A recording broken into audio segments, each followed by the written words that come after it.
दहिया में तोहरा गजब खुली, अरे दहिया में तोहरा गजब खुली। आइए देख मस्ती कभी कभी होता है, नहीं तो हमेशा आदमी गंभीर विक्रम नहीं रहता। मैं ये देखना चाहता हूँ सागर की धरती पे जो सीधा है ज्यादा, हर ज्यादा हर ज्यादा हो भैया,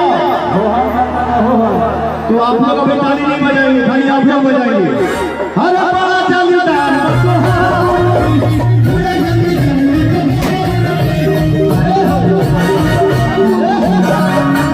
तो साहगंज की धरती पर पावर स्टार पवन सिंह जी पूरी तरीके से तांडव मचा कर रख दिए हैं, जो कि भाई लोग पवन सिंह का कई वीडियो सोशल मीडिया पर वायरल भी हो रहे हैं, जिसमें पवन सिंह एक वीडियो में कुर्सी चलाते हुए स्टेज पर नजर आ रहे हैं। तो भाई लोग वीडियो मस्ती टाइम का है, पवन सिंह का गाना का रिकॉर्डिंग चल रहा था, उसी वक्त पवन सिंह इस कुर्सी को उठाए हुए थे। बाकी कोई भी इस पे गलत अफवाह ना फैलाया जाए।